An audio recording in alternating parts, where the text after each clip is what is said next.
कहते हैं कि अगर आप किसी पुरुष को शिक्षित कर रहे हैं तो आप सिर्फ उसे ही शिक्षित कर रहे होते हैं, लेकिन अगर आप किसी महिला को शिक्षित कर रहे होते हैं तो आप उस महिला को नहीं बल्कि एक पूरे समाज को शिक्षित कर रहे होते हैं।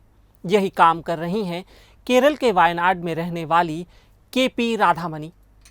64 बरस की केपी राधामणि अपने गांव और उसके आसपास के क्षेत्रों की महिलाओं और बुजुर्गों को 5 रुपए महीने के शुल्क पर किताबें पढ़ने के लिए देती हैं, वो भी उनके घर जाकर। उनके गांव के आसपास के लोग उन्हें वॉकिंग लाइब्रेरियन के नाम से जानते हैं। आज इस वीडियो में हम आपको इन्हीं केपी राधामणि के बारे में बताएंगे। ये घर घर जाकर किताबें मुहैया कराने वाली 64 बरस की केपी राधामणि हैं। वायनाड और उसके आसपास के लोग केपी राधामणि को वॉकिंग लाइब्रेरियन के नाम से जानी जाती हैं, क्योंकि यह खुद में एक चलती फिरती लाइब्रेरियन है। उम्र के इस पड़ाव में भी राधामणि रोजाना इलाके में महिलाओं और बुजुर्गों को किताबें उपलब्ध कराती हैं, वो भी महज 5 रुपए महीने के शुल्क पर। ऐसा इसलिए भी ताकि घर की जिम्मेदारियों में उलझी महिलाएं पढ़ भी सकें और आगे बढ़ भी सकें।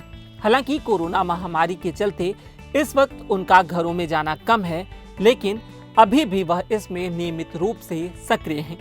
राधामणि साल 2012 से रोजाना एक बैग में किताबें रखकर इस काम में लगी हुई हैं।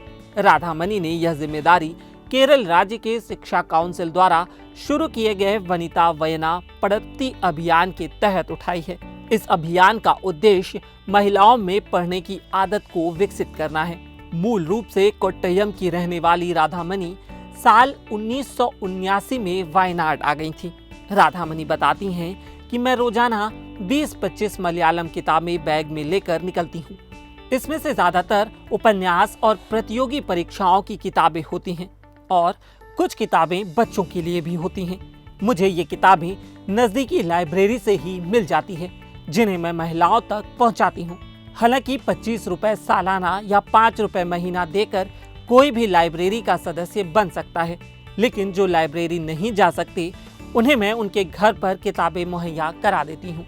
बता दें कि लोगों के बीच शिक्षा की अलग जगाने वाली राधामणि खुद 10वीं तक पढ़ी हैं, लेकिन वे किताबें पढ़ने के मामले में खूब आगे हैं। एक लाइब्रेरियन की भूमिका के अलावा वे प्लास्टिक रिसाइकलिंग प्रोजेक्ट की भी सक्रिय कार्यकर्ता हैं। उनके पति पद्मनाभम नाम्बियान किराने की एक छोटी सी दुकान चलाते हैं, जबकि उनका बेटा ऑटो चलाता है। राधा कहती हैं, अगर महिलाओं को घर बैठे किताबें मिल जाएं, तो वे भी पढ़कर आगे बढ़ सकती हैं। मुझे खुशी है कि मेरा रोज घर घर जाकर किताबें पहुंचाने का असर अब दिखने लगा है। महिलाएं प्रतियोगी परीक्षाओं की किताबें ज्यादा पढ़ रही हैं। कई बच्चियां तो इन किताबों को पढ़कर प्रतियोगी परीक्षाओं में सफल भी हुई हैं, और इन बच्चियों का सफल होना ही मेरा असल पारिश्रमिक है।